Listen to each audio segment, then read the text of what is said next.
오늘 하나님께서 우리에게 주시는 말씀은 예레미야 24장 1절에서 10절까지 말씀입니다. 예레미야 24장 1절부터 10절까지 제가 봉독해 드리겠습니다. 바벨론의 느부갓네살 왕이 유다 왕 여호야김의 아들 여고냐와 유다 고관들과 목공들과 철공들을 예루살렘에서 바벨론으로 옮긴 후에 여호와께서 여호와의 성전 앞에 놓인 무화과 두 광주리를 내게 보이셨는데, 한 광주리에는 처음 익은 듯한 극히 좋은 무화과가 있고 한 광주리에는 나빠서 먹을 수 없는 극히 나쁜 무화과가 있더라. 여호와께서 내게 이르시되 예레미야야, 네가 무엇을 보느냐 하시매 내가 대답하되 무화과이온데 그 좋은 무화과는 극히 좋고 그 나쁜 것은 아주 나빠서 먹을 수가 없게 나쁘니이다 하니, 여호와의 말씀이 또 내게 임하니라. 이르시되 이스라엘의 하나님 여호와께서 이와 같이 말씀하시니라. 내가 이곳에서 옮겨 갈대인의 땅에 이르게 한 유다 포로를 이 좋은 무화과 같이 잘 돌볼 것이라. 내가 그들을 돌아보아 좋게 하여 다시 이 땅으로 인도하여 세우고 헐지 아니하며 심고 뽑지 아니하겠고, 내가 여호와인 줄 아는 마음을 그들에게 주어서 그들이 전심으로 내게 돌아오게 하리니 그들은 내 백성이 되겠고 나는 그들의 하나님이 되리라. 여호와께서 이와 같이 말씀하시니라. 내가 유다의 왕 시드기야와 그 고관들과 예루살렘의 남은 자로서 이 땅에 남아있는 자와 유다 땅에 사는 자들을 나빠서 먹을 수 없는 이 나쁜 무화과 같이 버리되 세상 모든 나라 가운데 흩어서 그들에게 고난을 환난을 당하게 할 것이며, 또 그들에게 내가 쫓아보낼 모든 곳에서 부끄러움을 당하게 하며 말거리가 되게 하며 조롱과 저주를 받게 할 것이며, 내가 칼과 기근과 전염병을 그들 가운데 보내 그들이 내가 그들과 그들의 조상들에게 준 땅에서 멸절하기까지 이르게 하리라 하시니라. 아멘. 늦었다고 생각될 때가 가장 빠를 때가 있습니다. 살면서. 물론 항상 그런 것은 아니죠. 늦게라도 깨닫고 각성해서 그때부터 혼신의 힘을 다하면 결코 늦지 않다. 그런 말씀이죠. 우리 하나님께 나가는 것도 그렇습니다. 나이가 상당히 들어서 우리 신앙생활 하는 분들 계시는데, 나는 너무 늦었어, 이런 생각을 하는 분들이 계시는데 항상 그렇지만은 않습니다. 나이가 들어서도 정말 늦을 때 가장 빠른 때다 라고 생각하고 각성하고 혼신의 힘을 다해서 주님을 섬기고 주님을 알아간다고 한다면 가장 빠른 때가 되는 것입니다. 하나님께서 아직 기회를 주실 때 각성하고 돌이키면 지금까지의 인생에서보다 더 하나님께 쓰임받을 수 있기 때문에 그렇습니다. 오늘 예레미야의 말씀은 어쩌면 너무 늦어버린 것 같은 시대에 주님께서 유다 백성들에게 주신 말씀입니다. 오늘 말씀을 통해서 우리에게 아직 기회가 있을 때 돌이켜 기회를 붙잡는 저와 여러분이 되기 바랍니다. 자, 첫 번째, 징계가 이미 시작되었을 때입니다. 오늘 본문의 배경을 1절 상반절이 우리에게 알려주고 있습니다. 바벨론의 느부갓네살 왕이 유다 왕 여호야김의 아들 여고냐, 이 여고냐는 여호야긴이라고 하죠. 여호야김의 아들 여호야긴입니다. 여고냐 혹은 고니야라고도 하고요. 이름이 여러 가지로 쓰입니다. 여고냐와 유다 고관들과 목공들과 철공들을 예루살렘에서 바벨론으로 옮긴 후에 라고 그 시대적인 배경을 말씀해 주고 있습니다. 우리는 이 구절에서 이때의 시대적인 분위기, 이 사회의 분위기를 좀 느낄 수가 있어야 합니다. 연대적으로는 제가 말씀을 드리지만 다 아실 필요는 없어요. 그러나 대충 짐작을 하고 계셔야 되는데, 주전 597년경입니다. 이때부터 12년쯤 전, 그러니까 609년, 주전 609년 때에 아주 그 유다에서 마지막으로 아주 훌륭한 왕이었던 요시야 왕이 바로 애굽의 그 왕인 바로와 싸우다가 갑자기 젊은 나이에 39살의 나이에 요절을 하게 됩니다. 그래서 유다에서는 그의 아들 중에 여호아하스라고 하는 아들을 왕으로 세웠어요. 그런데 이 애굽이 이 바벨론하고 전투를 하고는 내려오면서 유다를 침략해가지고 이 여호아하스 왕을 납치해서 애굽으로 끌고 가고 대신해서 그의 형제 중에 그러니까 요시야 왕의 아들이지만 여호아하스 왕의 형제죠. 요야김을 이제 왕으로 세웠어요. 그리고는 애굽은 이제 여호아하스를 데리고 갔다고요. 이게 609년이었어요. 그리고는 그 해 609년보다 이제 4년이 지난 605년에 다시 애굽하고 바벨론하고 전쟁이 벌어지는데 이때에는 바벨론이 이긴단 말이에요.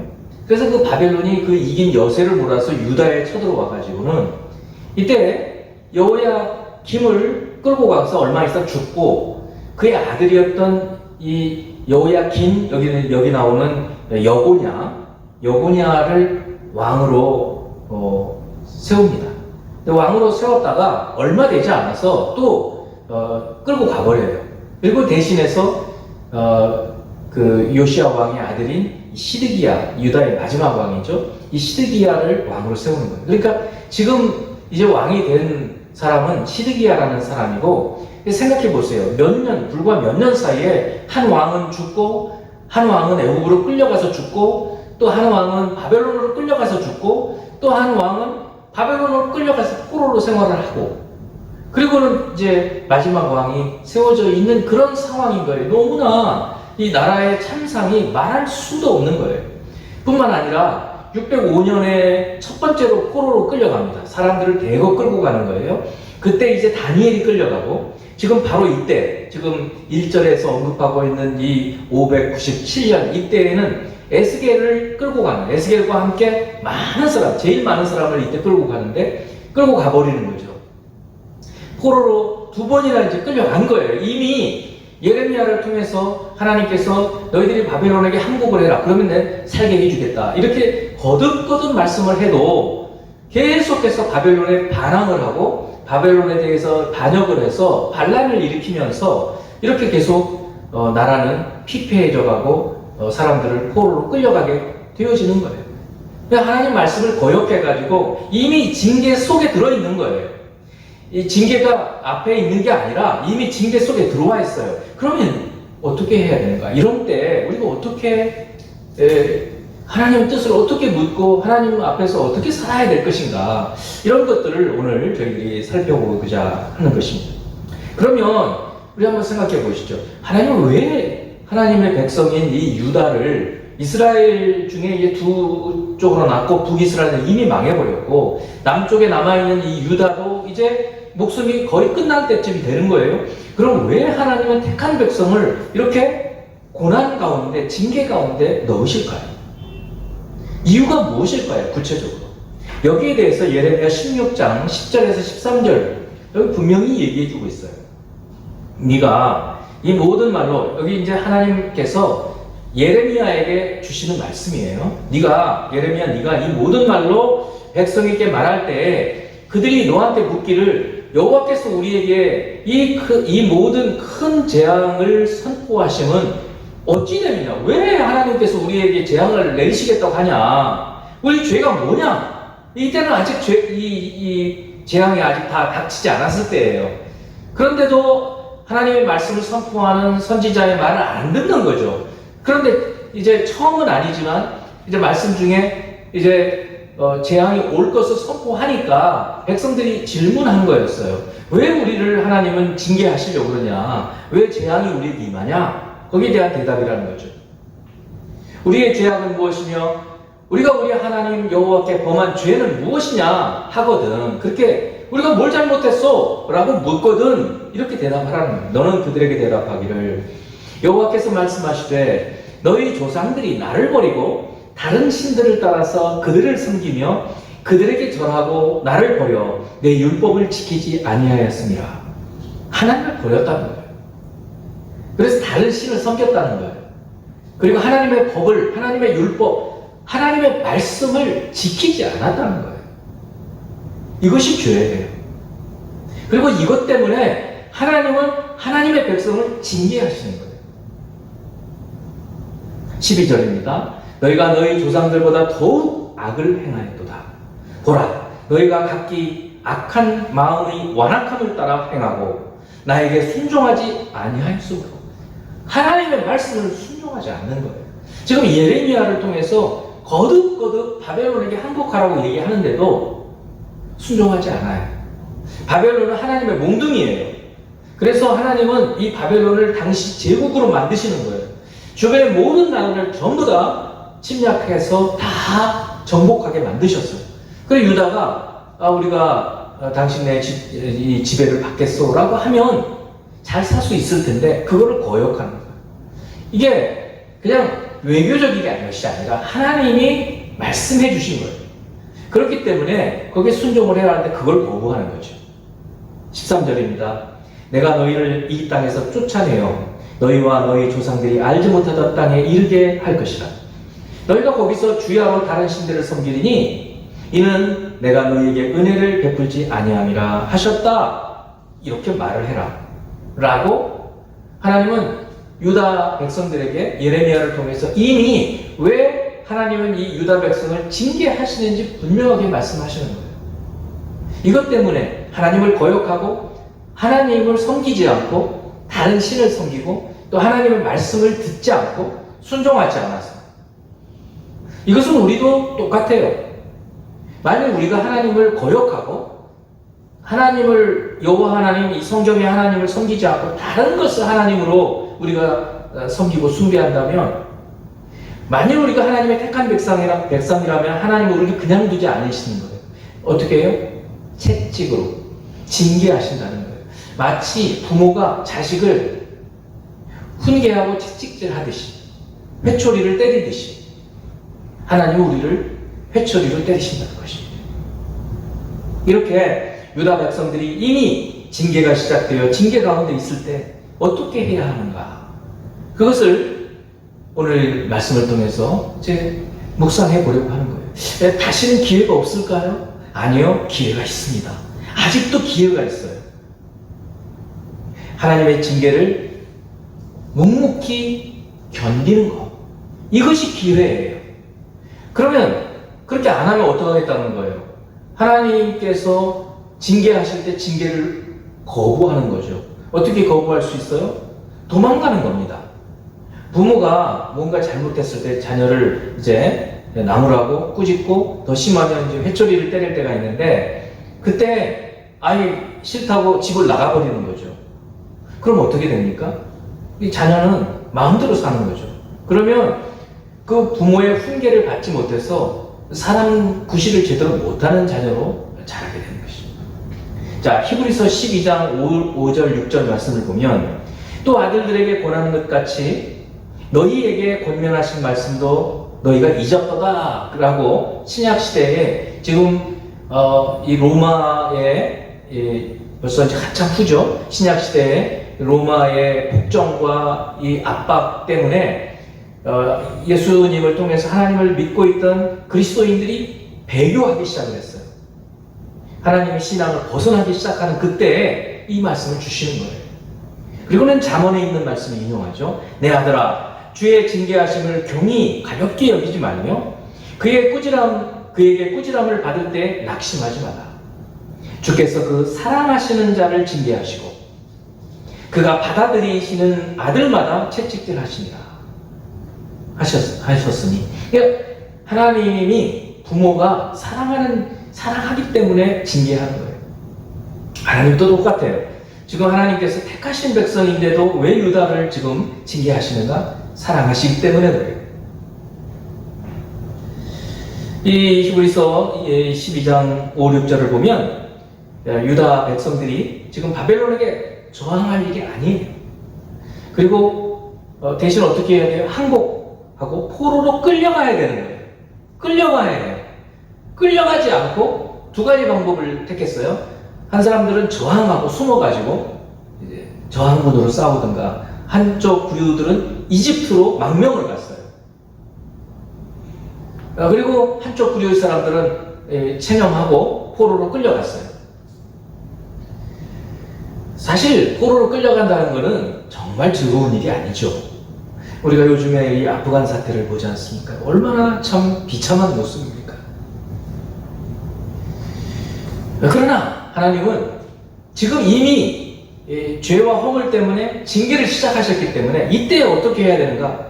징계를 받아야 됩니다. 고통스럽고 아프지만 지금은 묵묵히 이 회초리를 맞아야 되는 거예요. 회초리가 아프다고 도망치는 것이 아니라 묵묵히 견뎌야 하는 거예요. 지금 시대에는 부모가 회초리를 때려도 안 됩니다. 법적으로는. 경찰에 신고하면 처벌받아요, 부모가.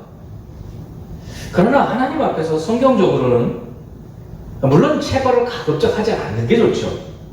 그러나 어떨 때에는 이 사람에게 악이 있잖아요. 숨겨진 죄, 타고난 죄악이 있어요. 이런 것들은 쉽게 벗겨지지 않는다고 잠언에서 말씀하고 있어요.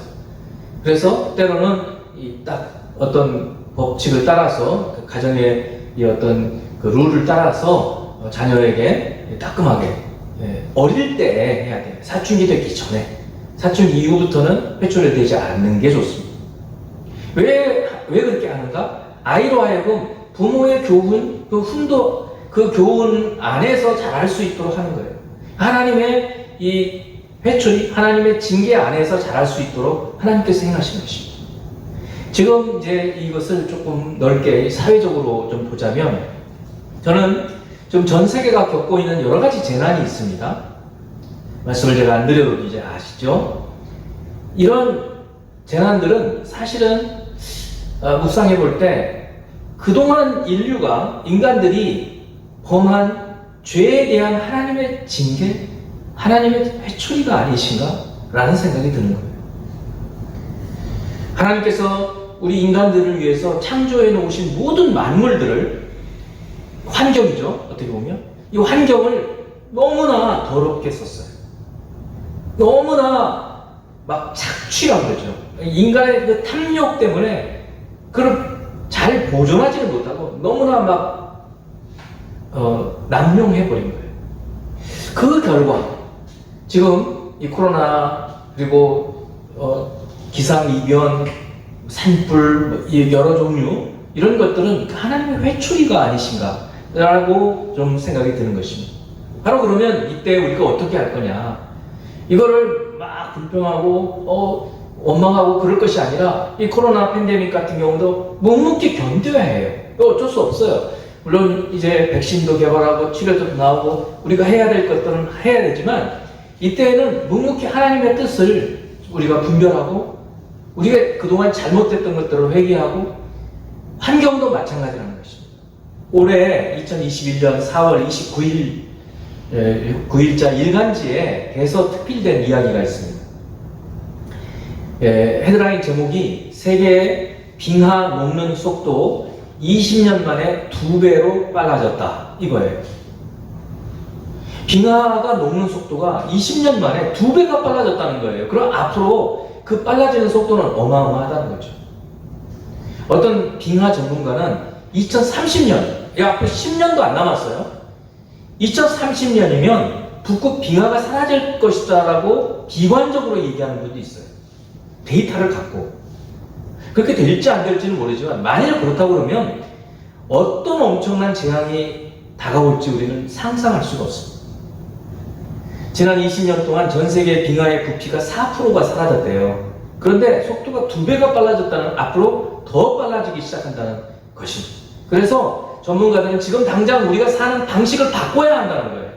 삶의 방식이 쉽게 바꿔지나요? 안 되죠.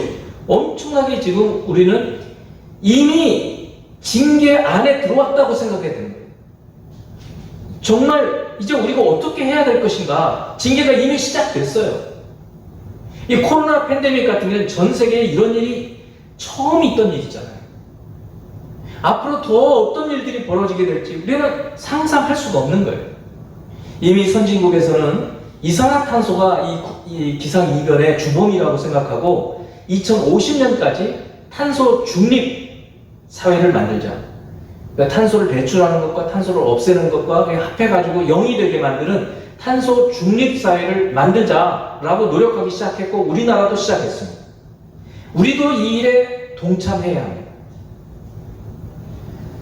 지금 이 범세계적인 고난을 우리도 묵묵히 견뎌가면서 우리가 해야 될 일을 해야지 다음 세대들이 마스크 하지 않고도 다닐 수 있고 백신 맞지 않아도 살 수 있는 세상이 될 거예요.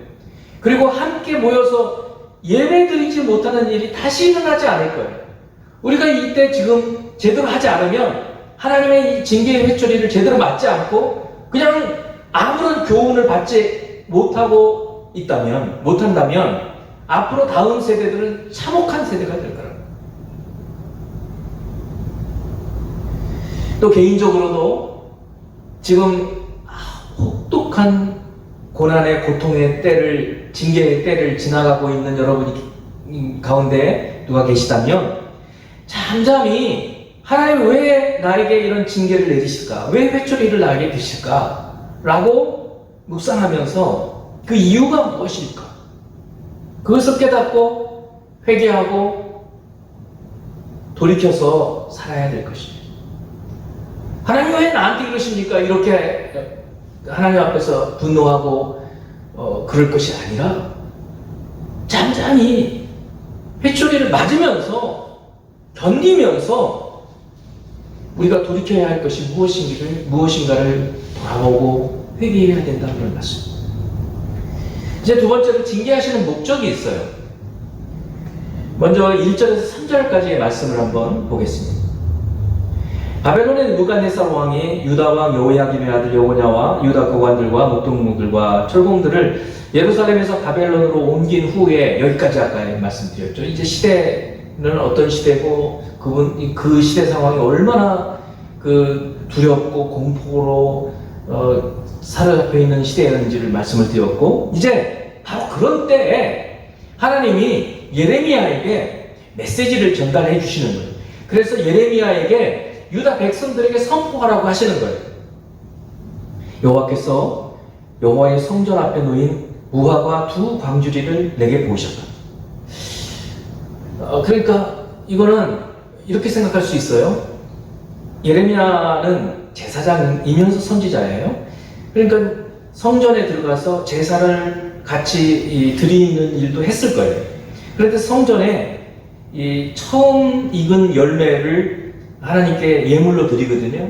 그래서 어떤 분들은 첫 번째 월급을 탔을 때 이렇게 하나님께 예물로 드리기도 하고 하죠. 그런 것처럼 무화과를 예물로 누군가가 드린 것 같아요. 그래서 두 광주리가 성전에 예물로 드린 것을 본 거예요. 그걸 딱 보는 순간에 하나님이 예레미야에게 말씀을 주셨다. 이렇게 생각할 수 있어요. 이걸 뭐 환상을 보았다라고 생각하기보다는 무심코 두 광주리에 한 광주리에는 좋은 무화과가 있고 한 광주리에는 이제 날짜가 좀 지나가지고 물러버린 무화과가 있는 거예요. 바로 그런 것을 보았을 때 2절 한 광주리에는 처음 익은 듯한 극히 좋은 무화과가 있고 한 광주리에는 나빠서 먹을 수 없는 극히 나쁜 무화과가 있는 거예요. 그러더니 하나님 질문을 하셔요. 3절 여호와께서 내게 이르시되 예레미야야 네가 무엇을 보느냐 하시매 이제 대답을 해요. 내가 대답하되 무화과이온데 그 좋은 무화과는 극히 좋고 그 나쁜 것은 아주 나빠서 먹을 수가 없게 나쁘니이다. 그냥 있는 대로 있는 모습 그대로를 대답을 했어요. 그랬더니 다시 하나님의 말씀을 주신다. 그런 얘기인 것입니다. 자, 우선 1절에서 3절까지를 보면서 하나님께서는 이 무화과 두 광주리를 가지고 메시지를 지금 주시려고 하는 거예요. 하나는 좋은 무화과, 또 하나는 먹을 수가 없게 썩어버린 무화과, 극히 나쁜 무화과라고 했어요. 예레미야는 궁금하게 생각하지 않았겠어요? 이걸 통해서 뭘 말씀하시려고 그러지? 그렇지 않았을까요? 여러분이 생각할 때 좋은 무화과는 무엇을 말하고 나쁜 무화과는 무엇을 지금 비유하는 것일까요? 보통 이 구약 성경에서 무화과, 포도, 그리고 올리브, 감람이죠. 이런 것들은 보통 이스라엘을 상징해요. 열매들, 결실들이거든요. 그러니까 이 무화과는 그냥 열매를 얘기하는 게 아니고 이스라엘 백성들을 얘기하는 것일 것 같은데, 이 좋은 무화과하고 나쁜 무화과를 같이 보이시면서 뭘 얘기하시려고 하지? 하고 예레미야는 궁금하게 생각을 했을 거예요. 이때 이제 4절부터 7절까지 하나님께서 다시 말씀을 주시는 거예요. 여호와의 말씀이 또 내게 임하니라. 이르시되 이스라엘의 하나님 여호와께서 이와 같이 말씀하시니라. 내가 이곳에서 옮겨 갈대아인의 땅에 이르게 한 유다 포로를 이 좋은 무화과 같이 잘 돌볼 것이라. 여러분 혹시 아까 좋은 무화과는 좋은 거니까 하나님께서 이 포로로 막 끌려간 중에 끌려가지 않은 사람들, 다행이다, 나는 포로로 끌려가지 않았으니까, 그러니까 나는 좋은 무화과야, 이렇게 혹시 사람들이 생각하지 않았을까요? 아마 당대에 예루살렘에 살고 있던 사람들은 그렇게 대부분 생각했을 거예요. 그리고 포로로 끌려간, 바벨론으로 포로로 끌려간 사람들도 그렇게 생각했을 거예요. 우리는 너무 불행해. 이 먼 곳까지 언어도 안 통하고 또 전혀 그 하나님을 섬기지 않는, 그리고 성전도 없는 이곳에 와가지고 우리는 살아야 되니 우리는 나쁜 무화과야, 이렇게 생각하지 않았을까요? 그런데 예상을 뛰어넘고 하나님의 생각은 사람의 생각과 다른 거예요. 오히려 포로로 끌려간 사람들이 좋은 무화과라는 거예요. 이 말씀은 무슨 말씀이에요? 하나님이 이미 선포하셨잖아요. 예레미야를 통해서 너희는 바벨론에 항복을 해라. 그러면 너희가 산다. 그래서 그 하나님 말씀을 듣고 포로로 끌려간 사람들은 하나님 말씀에 순종하는 사람들이고, 하나님의 말씀에 순종하는 사람들은 하나님 앞에서 좋은 무화과 같은 거예요. 근데 그렇지 않고 하나님 말씀에 거역하면서, 예레미야를 통해서 선포하신 말씀을 거역하면서 저항하고 애국으로 도망치고 하는 이런 사람들은 먹을 수 없는 나쁜 무화과와 같은 사람들이 돼요. 4절을 다시 보겠습니다. 여호와의 말씀이 또 내게 임하니라. 이르시되 이스라엘 하나님 여호와께서 이와 같이 말씀하시니라. 내가 이곳에서 옮겨 갈대아인의 땅에 이르게 한 유다 포로를 이 좋은 무화과 같이 잘 돌볼 것이라. 이제 하나님이 그 포로로 끌려간 사람들에 대해서 하나님 말씀에 순종해서, 그들이 생각할 때에는 저주받았다고 생각하지만 다른 사람이 생각할 때에도 이건 저주받은 거야, 그러니까 끌려간 거야, 이렇게 생각하는 사람들의 생각은 그랬지만 하나님의 생각은 다르다는 거예요. 어떻게 해요? 내가 잘 돌볼 것이다. 6절, 내가 그들을 돌아보아 좋게 하여 다시 이 땅으로 인도하여 세우고 헐지 아니하며 심고 뽑지 아니하겠고, 내가 여호와인 줄 아는 마음을 그들에게 주어서 그들이 전심으로 내게 돌아오게 하리니 그들은 내 백성이 되고 나는 그들의 하나님이 되리라. 이건 택하신 백성, 하나님의 택하신 선민을 말씀할 때 출애굽기 19장부터 늘 하시는 말씀이에요. 나는 그들의 하나님이 되고 그들은 나의 백성이 되고, 그들은 내 백성이고 나는 그들의 하나님이 되리라. 이 약속의 말씀을 상식적으로는 포로로 끌려간 사람들에게 주신 것이 아니고 남아있는 사람에게 주신 것 같지만, 지금 징계를 받아가지고 포로로 끌려가고 그 맨발로 1600km를 걸어갔던 그 사람들이 사실은 좋은 무화과 나무고, 그들을 하나님이 잘 돌보고 그들을 인도하여 다시 돌아오게 하고 심고 뽑지 않고, 그리고 그들의 하나님이 되리라고 말씀하신 거예요. 왜요? 하나님 말씀에 순종했기 때문에. 사랑하는 성도 여러분, 지금 여러분들이 만약 고난 가운데 있어도, 징계의 채찍을 맞고 있어도, 그것이 하나님의 뜻 가운데에서 징계의 채찍을 맞고 있다면 우리는 좋은 무화과인 거예요. 우리가 코로나19 가운데 있어도 이게 뭐야 하고 불평하는 게 아니라, 하나님, 우리가 너무 환경을 막 망치고 더럽게 써서 이렇게 되었습니다. 우리 회개합니다. 이제부터는 우리가 환경을 잘 돌보겠습니다. 아무거나 먹지 않고 거룩한 것을 먹고 이렇게 하겠습니다. 이렇게 돌이키면 우리가 좋은 무화과가 된다는 거예요. 앞으로 우리들을 하나님은 거룩하게 다시 인도해서 하나님은 우리의 하나님이 되고 우리는 하나님의 백성이 될 것입니다. 자, 그런데 그 반면에 8절에서 10절 말씀을 보면 이제는 포로로 끌려가지 않은 사람들에 대한 이야기예요. 8절, 여호와께서 이와 같이 말씀하시니라. 내가 유다의 왕 시드기야와 그 고관들과 예루살렘의 남은 자로서 이 땅에 남아있는 자와 애국 땅에 사는 자들을, 이 애국 땅에 왜 살아요? 도망간 거예요. 망명 간 거예요. 여기 있다가 죽겠어 하고 도망갔어요. 하나님의 애국에 가지 말라고 얘기하셨거든요. 출애굽 이후에. 근데 말씀을 거역하는 거예요. 그 자들을 나빠서 먹을 수 없는 이 나쁜 무화과 같이 버리겠다는 거예요. 하나님.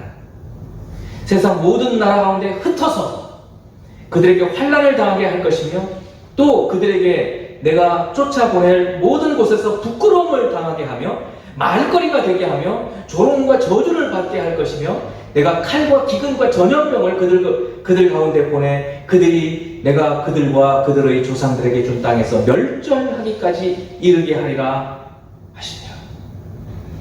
이들은 도대체 왜 예루살렘에 남아있다가 아니면 애국으로 가 있는데 왜 하나님은 이들을 이렇게 멸절하기까지 징계해 버리실까요?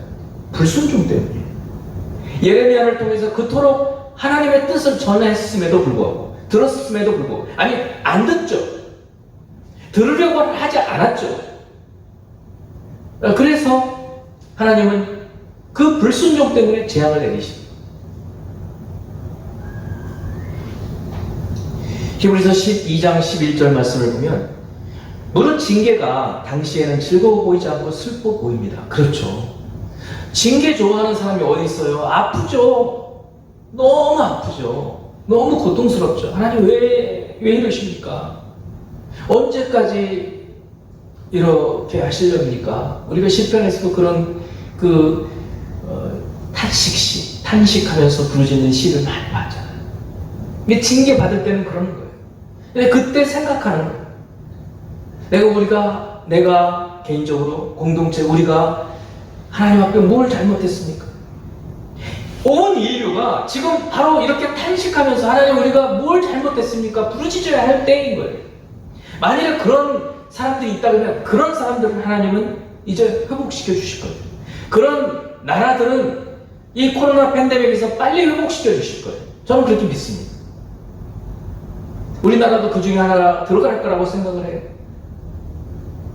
백신 맞기를 거부하고 그러지 않고 지금 빨리 이런 때를 하나님 앞에서 우리가 하나님의 뜻을 분별하고 복종하고 하나님의 뜻이 무엇인지 분별해서 순종하면 하나님 다시 우리를 회복시켜 주실 줄로 믿습니다.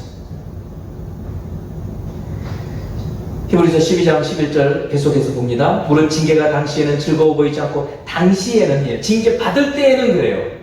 그러나 이게 계속하진 않아요. 우리가 어떨 때는 징계가 한없이 될 것 같지만 그렇지 않아요. 여러분 지금 어려움 당하고 계신 분들 계속 가지 않아요. 조금 지나면 하나님은 회복시켜 주셔요. 그러니까 지금 징계 당하고 있을 때 받을 때 회초리를 맞을 때 잘 맞아야 해요. 슬퍼 보이나 후에는 그로 말미암아 그 징계 받음으로 말미암아 연단 받은 자들은 의와 평강의 열매를 맺는다는 거예요. 의와 평강의 열매가 좀 어려워 보이지만 그저 예수 그리스도 안에서 잘 살게 된다 그런 얘기예요. 잘 살게 된다. 좋은 열매를 맺는다. 사실 이스라엘 백성들이 바벨론 포로에서 돌아온 후에 그러니까 바벨론 포로에서 이제 주전 536년부터 돌아오기 시작을 하는데요.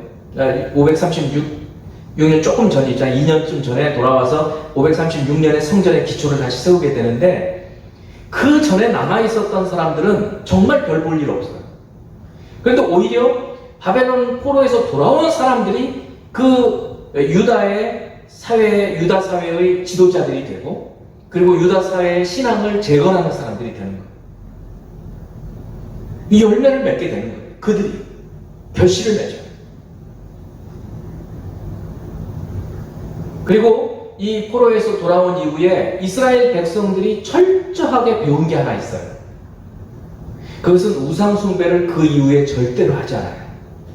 그 이전에는 그렇게 하나님 앞에서 이 우상 숭배 때문에 철저하게 징계를 많이 받았지만, 바벨론 포로 이후에 이스라엘 백성들이 절대로 지금까지 하지 않는 것은 우상 숭배예요. 하나님을 확실하게 배운 거죠. 사랑하는 성도 여러분, 우리도 고난, 이 징계를 받은 후에 배우는 것이 있어야 해요. 한 번씩 어려움을 겪고 나서 우리가 배우는 것이 없다면 그거는 너무나 안타까운 일이죠. 개인적으로도 그렇고 공동체적으로도 그렇습니다.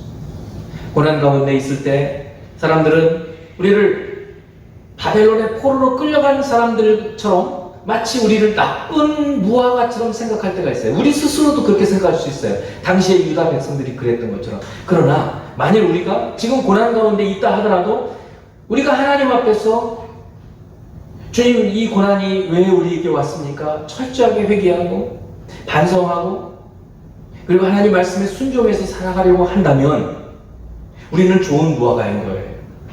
지금 고난 후에 70년 후에 포로에서 돌아오게 되면 우리는 하나님께서 우리를 통해서 하나님의 새 일을 이루신다고 말씀하십니다. 비록 우리가 고난 가운데 있어도 하나님 말씀에 순종하여 따라가면 우리는 좋은 무화과이고 우리를 통해서 하나님은 놀라운 일들을 새롭게 이루시는 것입니다. 예레미야를 통해서 이 말씀이 선포된 지 11년 후에 이 유다는 망합니다. 이 말은 다 이렇게 표현하면 앞으로 11년의 기회가 있는 거예요. 이 11년 기간 동안에 이 하나님의 말씀에 순종해서 바벨론에게 항복하고 바벨론에게 또 끌려가거든요. 앞으로 2번이나 더 끌려가게 돼요. 그런 사람들은 결국 하나님의 좋은 무화과로 하나님의 보호하심과 인도하심을 받고 살 수가 있게 됩니다.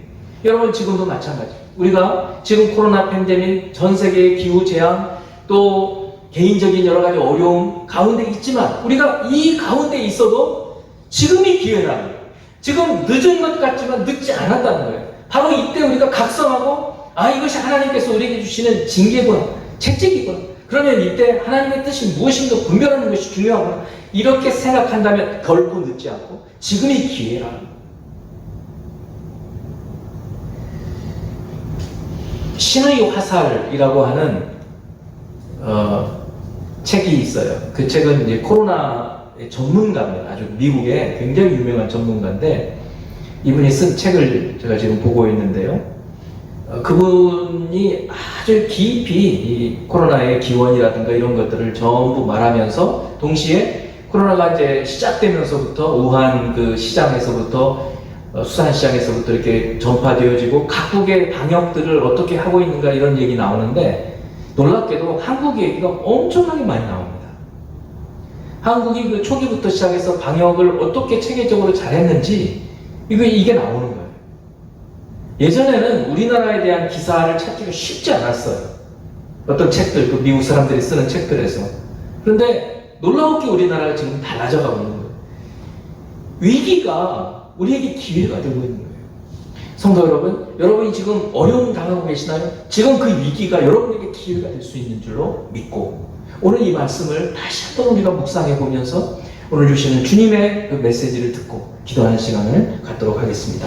우리 함께 같이 1절에서 10절까지 읽고 그리고 기도하는 시간을 갖겠습니다.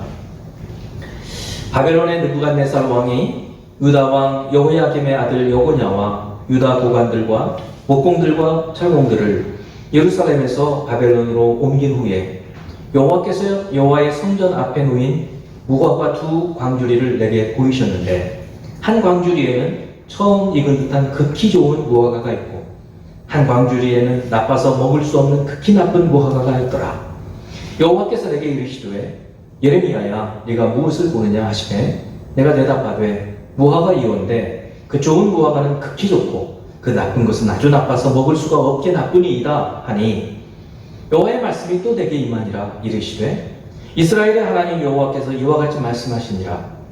내가 이곳에서 옮겨 갈대아인의 땅에 이르게 한 유다 포로를 이 좋은 무화과 같이 잘 돌볼 것이라.